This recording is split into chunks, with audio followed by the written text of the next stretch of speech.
ایک بزرگ تھے، وہ دریا کنارے وضو کر رہے تھے. ایک بچھو تھا جو ایک لکڑی پر تیرتا ہوا، کبھی پانی کے ہچکولوں سے وہ ڈوبتا بھی اور کبھی لکڑی کو تھام لیتا، یوں پانی کے بہاؤ پہ جا رہا تھا. تو ان بزرگوں نے دیکھا تو ہاتھ ڈال کر کے اس کو نکالنا چاہا، تو اس نے اپنی فطرت کے مطابق ان کے ہاتھ پہ ڈنگ مار دیا. درد کی شدت سے ہاتھ جھٹکا تو وہ گر گیا. تو پھر ڈوبنے لگا تو پھر پکڑا اور پھر اس نے ڈنگ لگا دیا.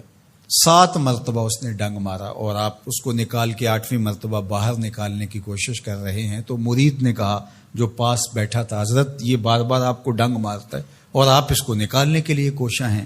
فرمایا وہ اپنی بری فطرت سے باز نہیں آتا، میں اپنی اچھی عادت سے باز کیسے آ جاؤں. تو لوگوں کے ساتھ رویہ اچھا رکھے، وہ جو بھی رویہ رکھے. ہم کہتے ہیں کوئی اینٹ اٹھائے گا تو ہم آگے سے پتھر اٹھائیں گے، تو یہ کیا کمال ہوا. لوگ کہتے ہیں تم 1 قدم پیچھے ہٹو گے میں 10 قدم پیچھے ہٹوں گا، تو یہ کیا کمال ہوا. تم کہو میاں تم جتنے مرضی قدم پیچھے ہٹو، میں بھاگ کے تمہارا دامن پکڑ لوں گا، تمہیں جانے نہیں دوں گا، ایک دن تجھ کو بھی جیت لوں گا محبت کے زور پہ. ہم کہتے ہیں کہ فلاں میرے ساتھ اچھا سلوک کرتا ہے تو میں بھی اچھا کرتا ہوں، فلاں کا سلوک میرے ساتھ اچھا نہیں ہے تو ٹھیک ہے، جس طرح وہ چلتا ہے میں بھی اسی طرح چل رہا ہوں. یہ تو پھر برابری ہوئی. اگر کوئی برائی کے ساتھ معاملت کرتا ہے تو آپ بھی اس کے ساتھ ایسے ہی کرتے ہیں، تو برائی میں برابر ہے. اور اگر آپ کے ساتھ کوئی اچھا سلوک کرتا ہے تو آپ بھی اس کے مقابلے میں اچھا کرتے ہیں، تو پھر بھی آپ برابر ہیں، لیکن اچھائی میں برابر ہے. تیسری صورت یہ ہے کہ کوئی آپ سے اچھا سلوک کرتا ہے اور آپ اس سے برا سلوک کرتے ہیں، یہ بدترین صورتحال ہے. اور سب سے بہتر صورت کیا ہے کہ کسی کا رویہ تلخ بھی ہو، کسی کا انداز نامناسب بھی ہو، کوئی آپ کے ساتھ برا سلوک بھی کرتا ہو لیکن آپ اس کے ساتھ اچھا سلوک کرتے ہیں. خون کا رشتہ ہے، دودھ کا رشتہ ہے، وطن کا رشتہ ہے، ہمسائیگی کا رشتہ ہے، آپ کے ساتھ اس کی تعلق داری ہے، آپ کے آبا و اجداد کی آپس کے اندر سانجھ تھی اور آپ اس کو نبھا رہے ہیں. تو یہ ہے بہترین رویہ کہ کسی کا کوئی بھی رویہ ہو آپ اس کے ساتھ اچھا رویہ اختیار کرتے ہیں. حضرت عقبہ بن عامر رضی اللہ تعالی عنہ کو حضور نے ارشاد فرمایا تھا، سل من قطعک واعط من حرمک واعف عن من ظلمک.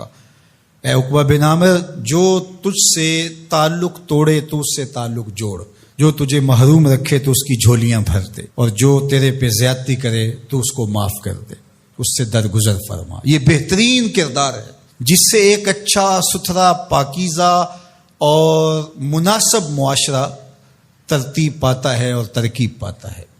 تو میرے اور آپ کے آقا و مولا نے ہمیں یہ تلقین کی، بلکہ فرمایا جو یہ چاہتا ہے کہ اس کی عمر میں برکت ہو اور رزق میں اضافہ ہو، وہ رشتہ داروں کے ساتھ سلوک اچھا کرے. یہ راز ہے عمر میں برکت کا اور رزق میں اضافے کا.